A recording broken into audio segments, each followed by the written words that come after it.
Hi friends, இன்றைக்கி பார்த்தீங்கன்னா Indian பாலிட்டியோட revision start பண்ணுறேன். ஸோ வந்துட்டு அதில் வந்து நான் உங்களுக்கு இது வந்து ஷேர் பண்ணுறேன்.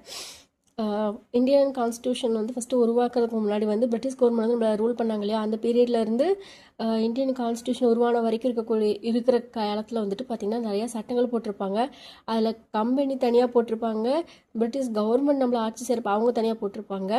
அதுக்கடுத்து நமக்கான கான்ஸ்டியூஷன் உருவாயிருக்கும். இப்போது இது வந்து பிரிட்டிஷ் கவர்மெண்ட் இருக்காங்களே அவங்க போட்ட சட்டங்களை பற்றி நம்ம இப்போ படிச்சுட்ருக்கோம். கம்பெனியோட ஆட்சி சட்டங்கள் என்னென்னா 1773 ஒழுங்குமுறை சட்டம், அடுத்து 84 பிட் சட்டம், 86 இந்த பிட் சட்டத்தில் போட்ட சில தப்புக்களை வந்து திருத்தறதுக்காக அது பிட் இந்திய திருத்த சட்டம் வந்துச்சு. ஆக்சுவலி ஒழுங்குமுறை சட்டத்தில் போட்ட சில குறைபாடுகள் நிவர்த்தி செய்யறதுக்காக தான் பிட் சட்டம் வந்துச்சு. அதில் திருத்தம் செய்கிறதுக்காக பிட் இந்திய சட்டம். இது 1773, 1784, 1786 அவ்வளோதான். அடுத்தது பட்டய சட்டங்கள். இது பார்த்தீங்கன்னா 1793. அதிலிருந்து ஒரு 20 வருஷம் கூட்டி அப்படியே வரும், 20 வருஷமாக ஆடாய் வரும். 1793 20 கூட்டினீங்கன்னா 1813, அதே மாதிரி 20 கூட்டினீங்கன்னா 1833, அடுத்தது 1853, இந்த மாதிரி போகும். இப்போ இந்த கதை என்ன அப்படின்னா 1765 பக்சார் போர் நடக்குது. அந்த பக்சார் போரில் வந்து என்ன பண்ணிட்டாங்கன்னா ஒரு அலகாபாத் உடன்படிக்கை போடுறாங்க. அதன்படி வந்து என்ன ஆகுதுன்னா பீகார், ஒரிசா, வங்காளம் இந்த பகுதியில் வந்துட்டு அங்கே வந்து திவானி, அதாவது வரி வசூல் செய்கிற உரிமை வந்துட்டு ஆங்கிலேயருக்கு கிடச்சிருச்சு. அதுக்கப்புறம் என்ன பண்ணணும், அவங்க வந்து சகட்டு மேனிக்கு வரி வசூல் வச்சுட்ருக்குறாங்க. அப்புறம் 1770 ஒரு பஞ்சம் வருது.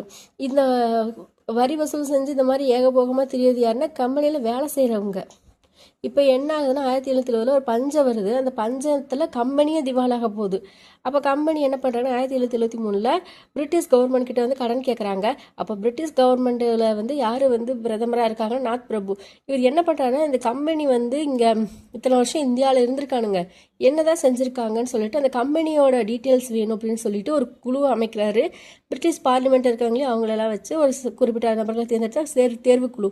அந்த தேர்வு குழு வந்து ஒன்று நியமிக்கிறாரு. அந்த குழு வந்துட்டு என்ன பண்ணுறாங்கன்னா ஒரு ரிப்போர்ட்டும் தந்துடுறாங்க. அந்த ரிப்போர்ட்டின் அடிப்படையில் உருவானது இந்த ஒழுங்குமுறை சட்டம் 1773.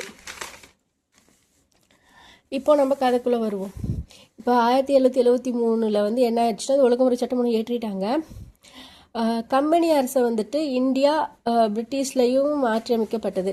கம்பெனி வந்துட்டு ஆட்சி செஞ்சுட்டாங்களே அவங்களுக்குன்னு ஒரு கம்பெனி இருக்குன்னா அந்த கம்பெனி வந்து இந்தியாவுக்கு தானாக வரல. அங்கே என்ன பண்ணியிருப்பாங்கன்னா பிரிட்டிஷில் வந்துட்டு, அதாவது இங்கிலாந்தில் வந்து என்ன பண்ணியிருப்பாங்கன்னா அங்கே ஒரு ஆஃபீஸ் வச்சு ஸ்டார்ட் பண்ணியிருப்பாங்க. யாரும் வணிகர்கள்லாம் சேர்ந்து ஸ்டார்ட் பண்ணியிருப்பாங்க. அவங்கள கண்ட்ரோல் பண்ணுறதுக்கு பிரிட்டிஷ் பார்லிமெண்ட்டில் ஒரு குழு வந்துட்டு செயல்பட்டு இருந்திருப்பாங்க. இப்போ என்ன ஆகுது அப்படின்னா இந்தியாவில் இருக்கவங்க வந்து இவங்க தான் ரிப்போர்ட் பண்ணிட்டு இருப்பாங்க, சரியா? அதுக்கப்புறம் இப்போ வந்து என்ன ஆயிடுச்சு, ஒழுங்குமுறை சட்டத்து மூலமாக என்ன ஆயிடுச்சுன்னா கம்பெனி அரசை வந்துட்டு இந்தியாவிலையும் பிரிட்டிஷ்லேயுமே மாற்றி அமைச்சிட்டாங்க. இந்தியாவோட அரசியலமைப்பிற்கான முதல் படி இதுதான் அப்படின்னு சொல்கிறாங்க. அதுக்கப்புறமா கம்பெனியின் செயல்பாடுகளை வந்து நேரடியாக பிரிட்டிஷ் பிரதமர் இருக்காரு அவருக்கு கீழே இருக்கக்கூடிய பிரிட்டிஷ் பார்லிமெண்ட்டு கீழே கொண்டு வந்துட்டாங்க. அதுக்கப்புறம் கம்பெனியோட நிர்வாகம், அரசியல் செயல்பாடுகளை வந்துட்டு இந்த ஒழுங்குமுறை சட்டம் வந்து இந்த ஒழுங்குமுறை சட்டத்தின் மூலமாக வந்து பிரிட்டிஷ் கவர்மெண்ட் வந்து அங்கீகரித்தது. அதுக்கப்புறமா வந்து ஒழுங்குமுறை சட்டத்திற்கு முன்னாடி பார்த்தோம் அப்படின்னா இங்கிலாந்தில் வந்துட்டு இயக்குனர் குழு ஒன்று இருந்திருக்கும், வணிகர்கள் மன்றம்னு ஒன்று இருந்திருக்கும். இது ரெண்டும் தான் வந்து கம்பெனி வந்துட்டு நிர்வாகம் செஞ்சுட்டு இருந்திருப்பாங்க. அப்புறமா என்ன ஆயிடுச்சு அப்படின்னா இதில் வந்துட்டு என்னென்னா இயக்குனர் குழு இருக்காங்களே அவங்களோட உறுப்பினர்கள் வந்துட்டு இயர்லி ஒன்ஸ் வந்துட்டு தேர்வு செய்யப்படுவாங்க. இவங்களை வந்துட்டு மறுநியமனம் செய்ய முடியாது. அதுக்கப்புறமா இந்த இயக்குனர் குழு தான் வந்துட்டு கம்பெனியோட அளவுகளை பார்த்துக்கிட்டு இருந்தாங்க. இந்தியாவில் வந்துட்டு 3 மாகாணம் இருந்திருக்கும். ஆனால் அதை வந்து என்னென்னா இங்கிலாந்தில் இருந்த இந்த இயக்குனர் குழு, இந்த அதே மாதிரி இந்த வணிகர் மன்றம் இவங்க எல்லாம் தான் வந்துட்டு நேரடியாக பார்த்துக்கிட்டு இருந்திருப்பாங்க. ஸோ வந்துட்டு மாகாண நிர்வாகத்தில் அவங்களோட கண்ட்ரோலில் இருக்கிறதுக்காக ஒரு ஆளுநரும் ஒரு ஆலோசனை குழுவையும் வச்சுருப்பாங்க. இவங்க தான் வந்து இந்த மாகாணத்தை ஆட்சி செஞ்சுட்ருப்பாங்க. ஸோ கவர்மெண்ட், அதாவது இவங்களை மேனேஜ் பண்ணுற கவர்மெண்ட் ஃபுல்லாக இங்கிலாந்தில் இருக்குது. இவங்க மட்டும்தான் இங்கேருந்து பார்த்துக்கிறாங்க. ஸோ ஈஸியாக இவங்க வந்து ஊழல் செய்ய ஆரம்பிச்சிட்டாங்க. அதுக்கப்புறமா தான் இந்த ஒழுங்குமுறை சட்டம் வந்துச்சா. இதில் என்னென்ன சிறப்புகள் இருக்குது அப்படின்னா கம்பெனியோட இயக்குனர் குழுவில் இருக்கக்கூடிய மெம்பர்ஸோட பதவிகளை ஒரு வருஷத்துக்கு ஒருக்கா அங்கே மாற்றி எலெக்ஷன் வச்சு எடுப்பாங்க இல்லையா. இங்கே வந்து 1 இயருக்கு பதிலாக 4 இயர் ஆயிடுச்சு, சரியா? அதே மாதிரி 4ல் வந்து ஒருத்தர் வந்து வருஷத்துக்கு ஒரு தடவை வந்துட்டு 4ல் ஒருத்தர் வந்து ஓய்வு பெறுவாங்க. மறுநியமனம் இவங்களுக்கு கிடையாது. அடுத்து வங்காளத்தோட ஆளுநர் வந்துட்டு கவர்னர் ஜெனரல் ஆஃப் பெங்கால்னு மாறிடுவாங்க. இல்லாட்டி வில்லியம் கோட்டையின் ஆளுநர் அப்படின்னு சொல்லுவாங்க. Governor general governor governor general. அதுக்கப்புறமா வந்து ஃபர்ஸ்ட் அப்படி நியமிக்கப்பட்ட கவர்னர் ஜெனரல் வந்து வாரன் ஹேஸ்டிங்ஸ். கவர்னர் ஜெனரலோட பதவிக்காலம் வந்து 5 வருஷம். அவர் மறுபடியும் நியமனம் செய்யப்படலாம். அடுத்து கவர்னர் ஜெனரல் குதிர்கால் 4 பேர் கொண்டு ஒரு ஆலோசனை குழு வைக்கிறாங்க. சென்னை மற்றும் பாம்பேயோட ஆளுநர்கள் வந்து கவர்னர் ஜெனரல் கீழே தான் வந்து செயல்படுறாங்க. அடுத்தது அதனால என்ன ஆகுதுன்னா கவர்னர் ஜெனரலோ ஆலோசனை குழுவும் வந்துட்டு இந்த போர், உடன்படிக்கை, இந்த மாதிரி அமைதி, இந்த மாதிரி டைமில் வந்துட்டு என்னென்னா மற்ற மாகாணங்களை அவங்க வந்து கட்டுப்படுத்தலாம். 1774 வந்து அரச பட்டயத்தோட அந்த 1774 அரச பட்டயத்தின்படி வந்து கல்கத்தாவில் வந்து ஒரு சுப்ரீம் கோர்ட் அமைக்கிறாங்க. ஒரு தலைமை நீதிபதி, அவங்க யாருன்னா எலிஜா எம்பே அண்டு 3 துணை நீதிபதிகள். அடுத்தது கம்பெனியோட ஊழியர்கள் ப்ளஸ் நீதிபதிகள், இவங்க வந்துட்டு பரிசு பொருள் எதுவும் வாங்குறதுக்கு தடை.